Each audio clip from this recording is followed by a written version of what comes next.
dan kebinekaan itu kemarin kami ke Pulau Dom namanya. Itu 5 menit nyebrang dari Sorong ke Pulau Dom. Pulau bersejarah. Tahu nggak sih tokoh pahlawan yang ada di uang 10.000? Tahu kan Frans Kaisepo? Nah, Bapak itu kemarin Bapak itu pendiri sistem pemerintahan di Pulau Dom itu.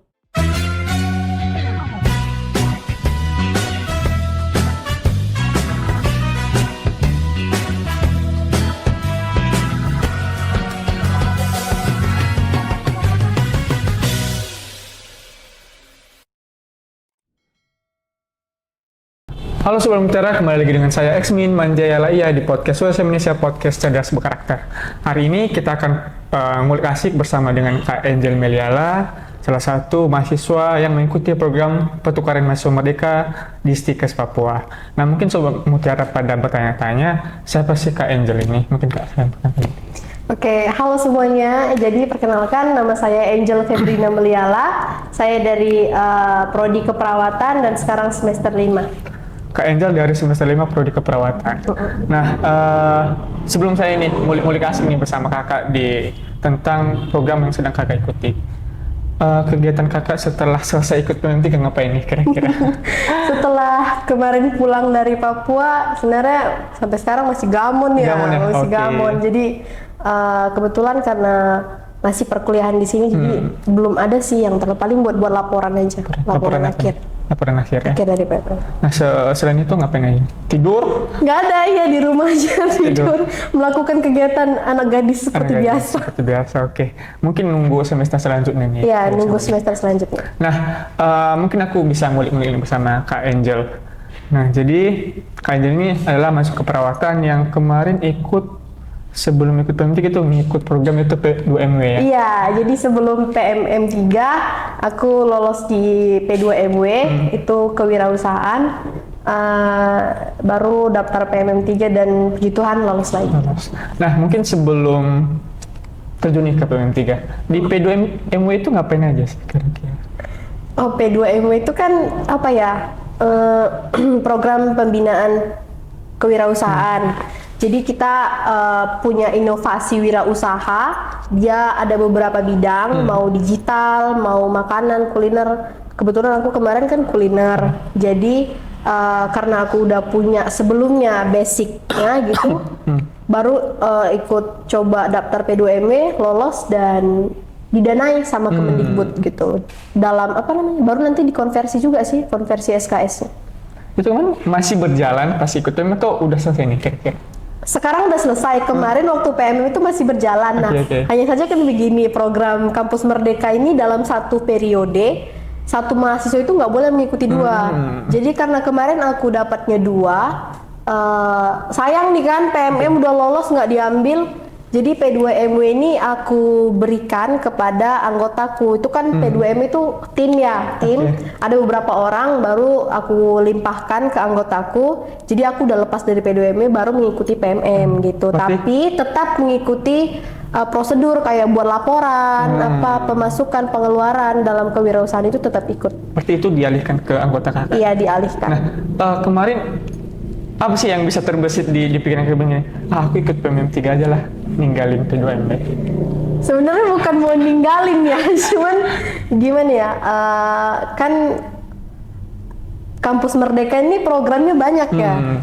Jadi dari lihat-lihat internet, terus lihat-liat postingan temen yang pernah ikut PMM2, ini kayaknya asik banget gitu loh, kayak terus mereka bilang kan, apa kata simbolisnya itu bertukar sementara bermakna selamanya. Ini kayaknya wajib coba sih ini gitu, asik nih, gimana sih rasanya gitu. Ya udah coba ikut dan puji Tuhan lolos gitu. Nah, itu kan kakak bilang asik nih. Nah, mungkin ya sebelum ke kegiatannya nih, boleh nggak sih kakak ceritakan pas ya kalau dibilang awal mendaftar, terus prosesnya itu gimana sih? Oke, awal mendaftarnya itu ya seperti biasa ya, kita mengikuti prosedur dari Kampus Merdeka, buat akun, terus isi-isi formulir, data mahasiswa, data pribadi, baru data pendidikti. Pokoknya diikuti aja semua proses-proses dan aturannya. Kita upload apa yang perlu diupload, ikuti sesuai syarat ya. Puji Tuhan kamu bakal lolos kalau mengikuti semua prosedurnya. Ada nggak kesulitan?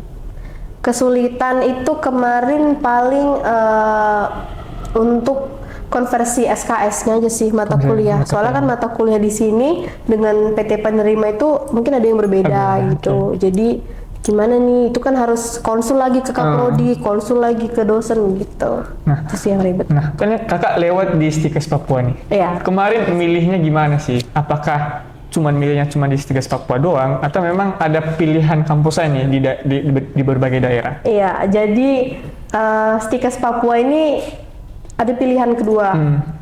Kalau kami kemarin PMM 3 itu ada 7 pilihan, 7 PT pilihan, dan 3 itu yang wajib. Yang wajib ini harus berbeda-beda pulau.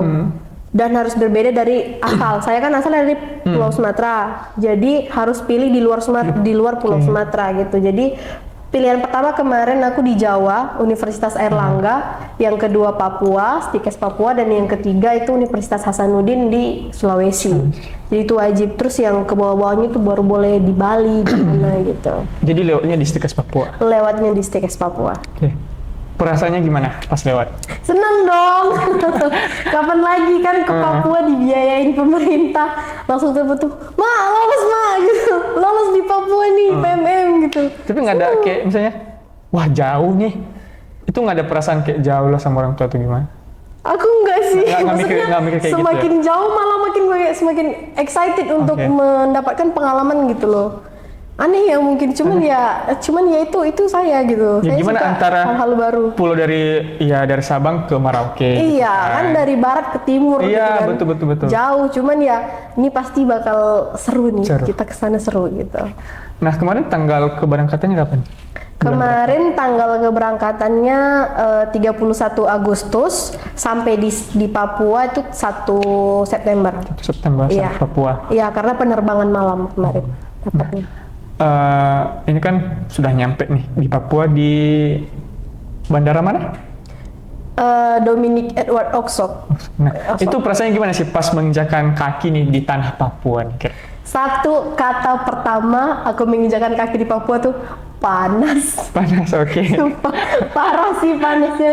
Kan kami kemarin syuting itu jam 6 pagi WIT ya, waktu Indonesia Timur. Di sini itu masih jam 4. Jadi masih jet lag. Terus begitu keluar dari pesawat hawa-hawa tropisnya itu bener-bener kayak buat kerasa ya. Kerasa. Padahal waktu kami sampai itu mendung, posisinya mendung, tapi panasnya tuh nyengat gitu loh. Itu sih kata pertama yang aku simpulkan pas sampai di Papua. Panas. Nah, itu kan nyampe udah kerasa panas. Nah, penyambutannya pas di mana itu ada nggak yang nyambut? Ada dong. Kita disambut sama koordinator, sama dosen MN, dosen LO, ada juga dosen-dosen mata kuliah malah. Mereka ikut nyambut di bandara gitu. Stikes Papua gitu. Iya. Itu kemarin kan pas di bandara terus kenalkan sama teman-teman yang dari mungkin dari Sumatera, dari Sulawesi, dari Kalimantan, sama yang dari Jawa. Nah, pesan ketemu sama orang yang misalnya yang sebelumnya belum kenal nih, itu gimana sih cara kakak supaya bisa berbaur dengan mereka? Kemarin waktu berangkat dari Medan itu dari Sumatera Utara itu ada sekitar 21 orang ya, 21 orang kita berangkat bareng-bareng dari Kuala Namu. Di situ kita udah saling sapa, saling tegur. Ini gimana? Kalau ada yang nggak ngerti itu kita saling bantu, walaupun belum kenal ya. Di situ posisinya belum kenal.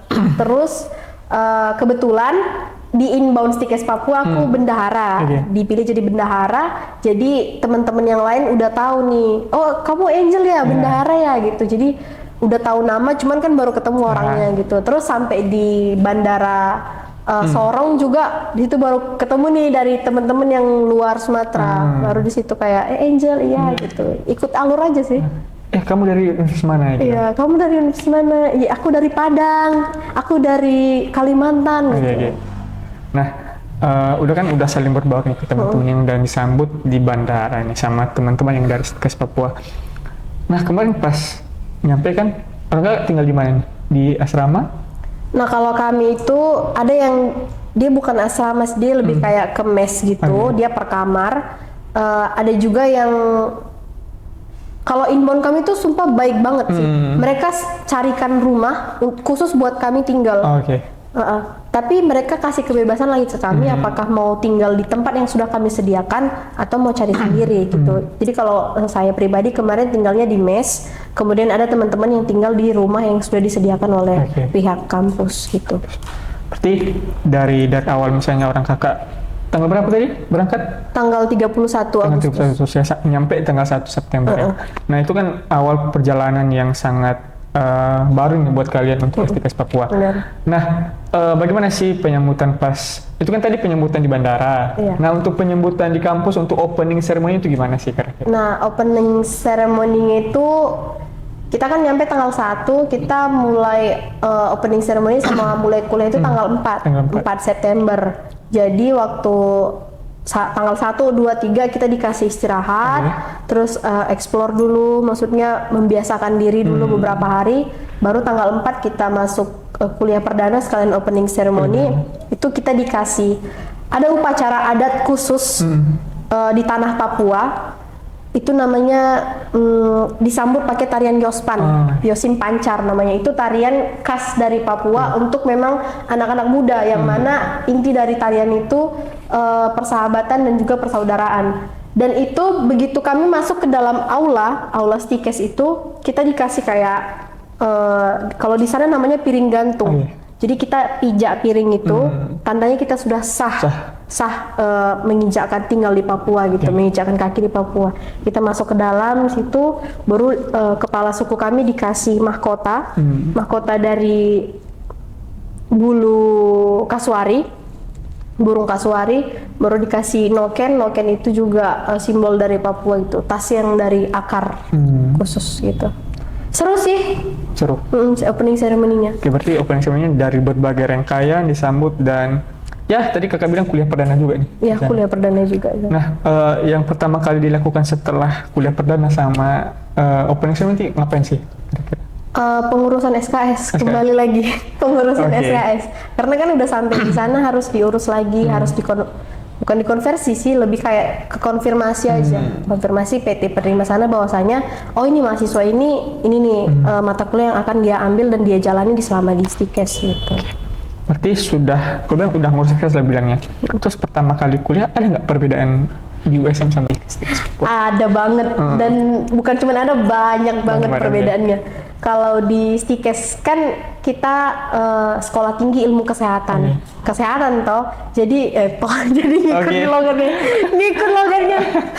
Kalau di sini kan juga keperawatan, di sana kan juga sekolah tinggi ilmu kesehatan, tapi banyak perbedaannya. Contohnya kalau di sini tuh benar-benar agak ketat gitu ya, maksudnya seragamnya juga harus rapi, terus harus wangi, harus bersih. Kalau di sana itu gimana ya, bisa datang aja udah sangat-sangat bersyukur gitu mahasiswanya, karena beberapa kali aku kuliah di sana kebetulan dosen yang menunggu mahasiswa, bukan mahasiswa yang. Kalau di sini kan mahasiswa yang mengejar-ngejar dosen, kalau di sana itu dosen yang ngejar-ngejar mahasiswa, karena di sana masih ya kalau bisa dibilang tingkat kesadaran akan pendidikan itu masih agak kurang, bukan rendah tapi masih agak kurang gitu.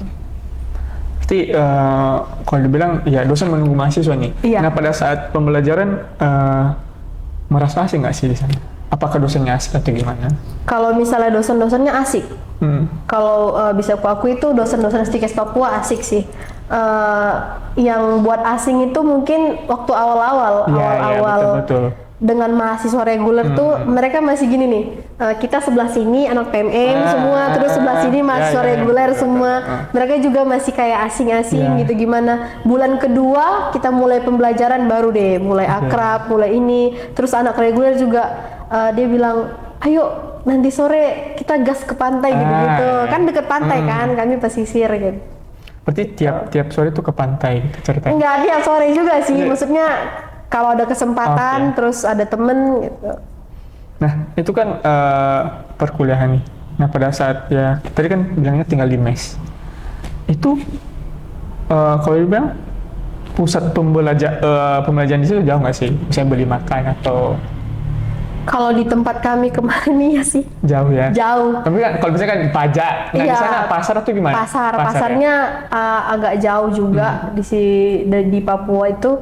Terus kalau misalnya kita ke sana itu di sana ada Maxim Oh, iya. kan, di sana ada Maxim tapi ada juga angkot. Kalau di sana namanya taksi. Taksi. Kalau kita di sini angkot, di sana Taksi. taksi ya. Taksi ada taksi gitu kan. Kalau di sana itu pasarnya agak-agak kaget sih. Biasa ya harga di sini dengan harga di Iya, betul. Papua pasti berbeda gitu. Walaupun kalau di sana itu sebutannya murah, Murah. di sini tuh udah mahal gitu. Di sana kangkung satu ikat 10.000 itu udah paling murah. Oh iya. Itu udah paling murah. Kangkung 10.000 satu ikat. Di sini kangkung satu ikat 2.000. Udah dapat 5.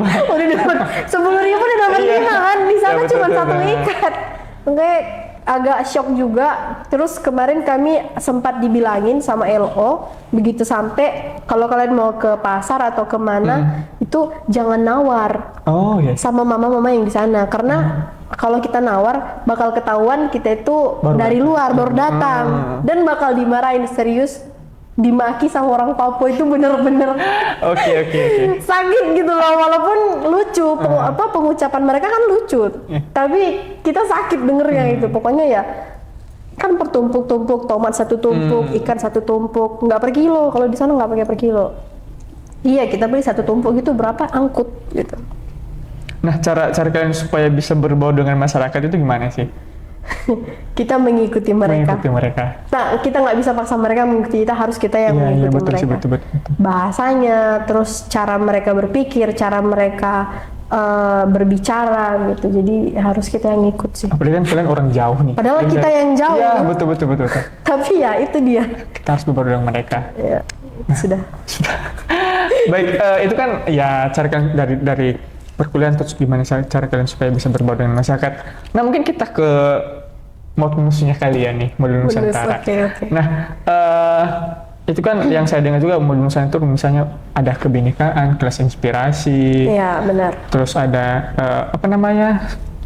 Kontribusi sosial. kontribusi sosial. Nah, pertama kali modus itu apa sih? Kalau misalnya modul Nusantara pertama itu kan kebinekaan. Oke. Dan hal pertama yang kami lakukan sampai di Papua adalah membuat papeda. Pasti tahu kan papeda iya, semuanya, betul. ya itu dia. Jadi kami buat papeda dan bukan hanya papeda. Ternyata di sana itu banyak makanan khasnya. Walaupun mirip-mirip sama makanan khas lain, khas daerah lain, tapi di sana itu nggak mau disamain. Ya ini dari Papua, jangan disamain. Contohnya kayak kasbi tumbuk. Kasbi itu ubi. Oke. Ubi yang ditanam, ubi jalar gitu kan. Kalau di Jawa ada namanya getuk. Getuk. Itu ubi yang ditumbuk juga kan. Betul. Kalau di sana namanya kasbi tumbuk dan mereka nggak mau disamain. Padahal cara buat itu sama gitu. Terus bahannya Oke, sama? Bahannya agak sama juga. Pakai mentega, pakai gula, pakai kelapa, tapi mereka nggak mau disamain. Ya ini khas Papua, khas ditumbuk, jangan disamain sama yang lain. Berarti kalian diajarin buat papeda ini kan? Buat papeda. Berarti itu dari sagu ya? Kira? Iya, dari sagu asli, bukan dari tepung ya guys ya, bukan dari tepung, tapi dari sagu asli. Oke. Itu dibuat di rumah masyarakat yang di sana atau memang dibuat di kampus nih? Kami buat di kampus kemarin karena tapi bahan-bahannya dari rumah masyarakat. Jadi gini, posisinya kampus di samping kampusnya ada rumah-rumah masyarakat. Oke. Nah, jadi kita ambil bahan-bahannya, kita ambil peralatan masaknya itu dari situ gitu. Oke. Itu kan kebinekaan. Nah, setelah itu kalian kemana aja sih pas modus? Modul Nusantara ini kita keliling Sorong sih. Sorong. Kita ke pantai, ke rumah etnik. Tapi saya nggak ke rumah etnik karena kan dibedakan dua kelompok. Ya. Pakai kelompok-kelompok. Jadi ke pantai ada yang ke rumah etnik, terus ada yang ke tempat proses. Bukan pabrik sih, dia kayak buat sagu gitu loh. Ini asal mulanya sagu nih dari sini gitu. Terus kalau misalnya kelompok kami tuh lebih banyak ke pantai sih. Karena kan deket pesisir jadi. Oke. Nah, jadi rasanya ya kalau bilang modus kan bisa jalan-jalan kemana aja nih. Iya. Itu setiap Sabtu nih. Iya, Sabtu. Kan. Nah, di sana kalian kalau dibilang cuman jalan-jalan doang atau cuman menikmati pemandangan doang atau kalau misalnya di tempat ini ada sejarahnya loh gini apa kalian belajar buat? Ada itu modul Nusantara Inspirasi dan Kebinekaan itu kemarin kami ke Pulau Dom namanya. Itu 5 menit nyebrang dari Sorong ke Pulau Dom. pulau bersejarah. Tahu nggak sih tokoh pahlawan yang ada di uang 10.000? Nah, Tahu kan Franz Kaisepo? Nah, Bapak itu kemarin Bapak itu pendiri sistem pemerintahan di Pulau Dom itu. Jadi kita belajar banyak dari situ. Terus ada juga tokoh agamanya, ada tokoh masyarakat, tokoh adat. Jadi kita banyak bincang-bincang kemarin keliling-keliling di situ. selain di situ ada nggak tempat lain? Di Raja Ampat dong Raja pastinya. Ampat. Iyo. Oke. Berarti kalau dibilang tempat favorit pas mau pasti Raja Ampat. Pasti dong Raja Ampat itu highlightnya. Oke, pas ke Raja Ampat itu gimana rasanya? Karena udah jadi spot terfavorit. Ya, satu kata yang sama. Panas sih. Oke. Raja Ampat panas karena kita kan naik perahu yang biasa, yang kayu gitu, bukan yang naik speed. Kita naik perahu yang biasa supaya terasa gitu kan gitu. Panasnya. Cuman enggak ini sih. Maksudnya kita nggak bakal menyesal walaupun naik perahu yang begitu, pemandangannya yang nggak bakal didapat dimanapun di Indonesia, di luar negeri, cuman di Raja Ampat lah adanya. Walaupun dibilang panas tapi kita bisa menikmati Iya, puas banget sih kemarin itu. Oke, itu kan ya tempat berziarah ke Raja Ampat pada saat kan ada kelas inspirasi. Itu kalian dapat apa aja sih di kelas inspirasi? Kita dapat pengalaman. Kemarin kami ada ke Gua Jepang juga. Gua Jepang sama Banker itu tempat persembunyian orang Jepang kemarin waktu ada perang sekutu. Kemarin itu kita masuk ke dalam terus lihat gimana bilang ya, kayak di sini nih dulu mereka berlindungnya di sini gitu loh. Rasakan gimana berlindung di bawah tanah yang pengap, udaranya sempit. Terus dalam Banker itu masih ada kayak sisa-sisa senjata gitu, masih ada kayak sepeda yang dulu-dulu itu yang besar tapi panjang itu masih banyak di sana. Berarti kalian kemarin dibagi 2 kelompok ya? Dibagi 2 kan kelompok. Di USM kan walaupun dibagi beberapa kelompok tapi tujuannya tetap sama. Oh. Ya, nah mungkin di Stikes Papua itu beda ya. Dari satu kelompok satu tujuan. Dibedakan. Hanya saja memang ininya sama, maksudnya kalau inspirasi Ya, tapi dengan betul. 2 tempat yang berbeda. Tapi kalau di kami kemarin ada 3 kesempatan kami lakukan bersama. Oke.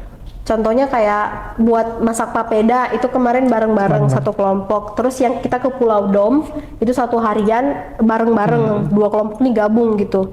Terus yang ketiga ke Raja Ampat. Jadi hanya 3 kesempatan kita bareng-bareng karena cuma 2 kelompok kan. Oke.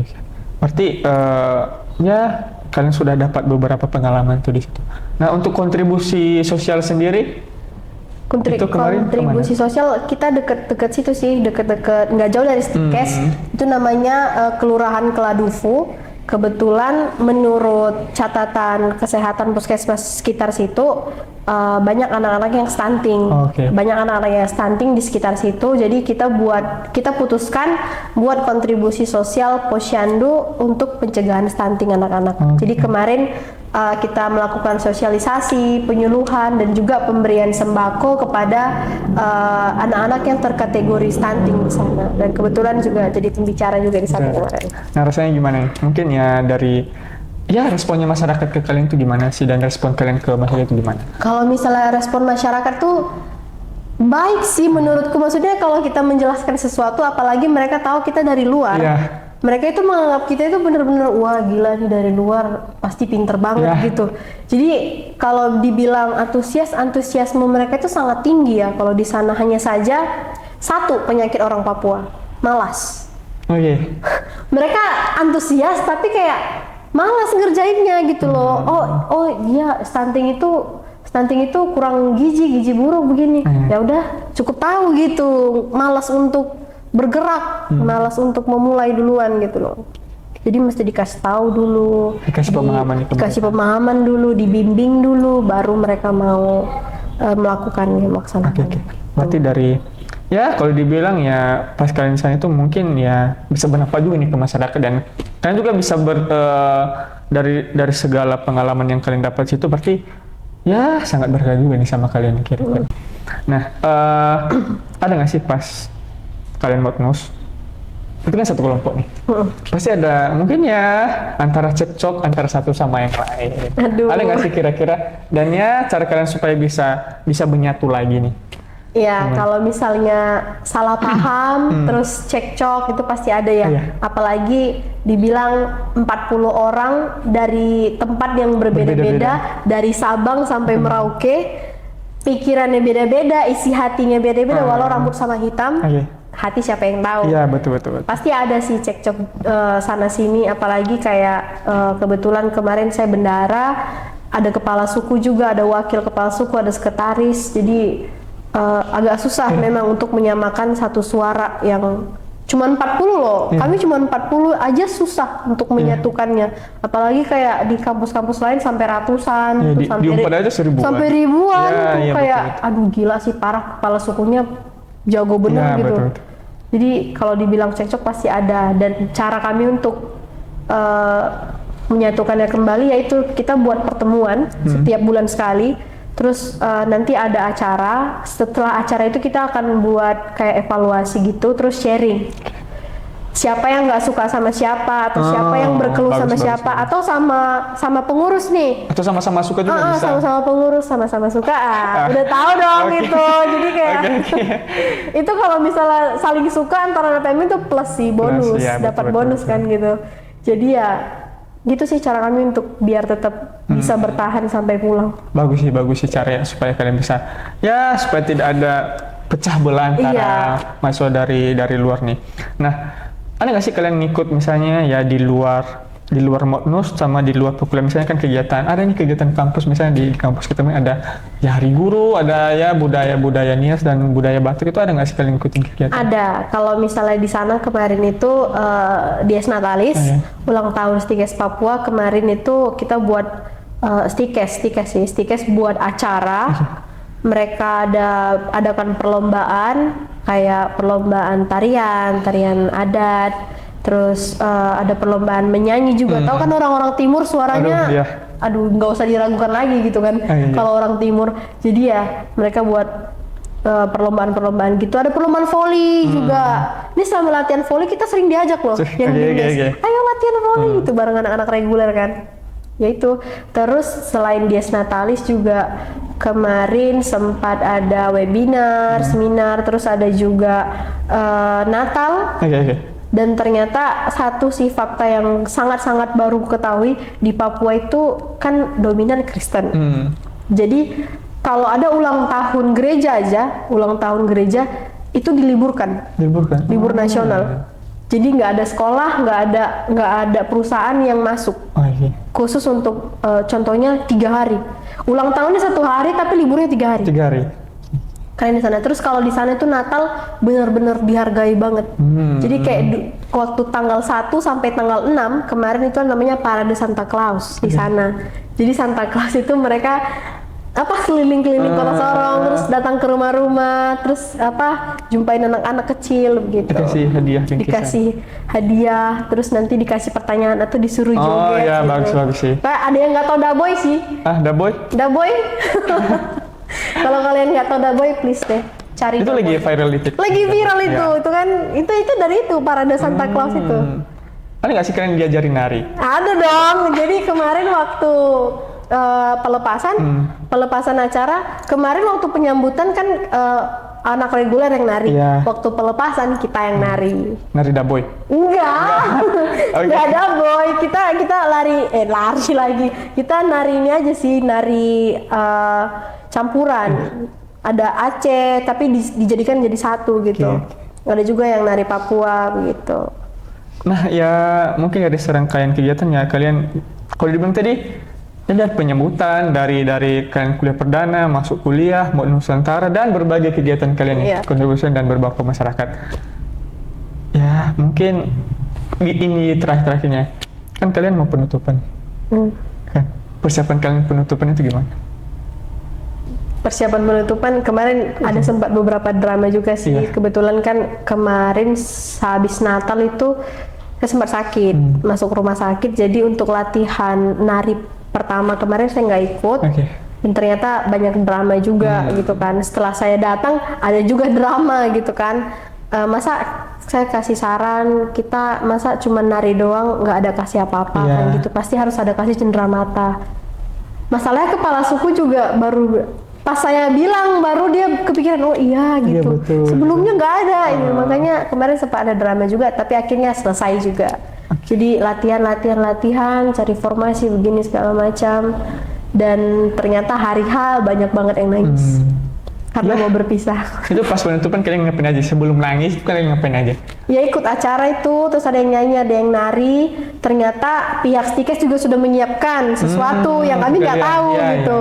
Mereka siapkan bingkisan sama kami untuk kenang-kenangan gitu kan, satu orang satu. Terus kita disuruh satu-satu ke depan, kita salam, pelukan sama semua staff Stikes yang di situ, yang sudah berkontribusi lah untuk kami, satpam, dosen-dosen, LO, staff-staff yang di situ, pokoknya ya itulah. Banyak air matanya kemarin.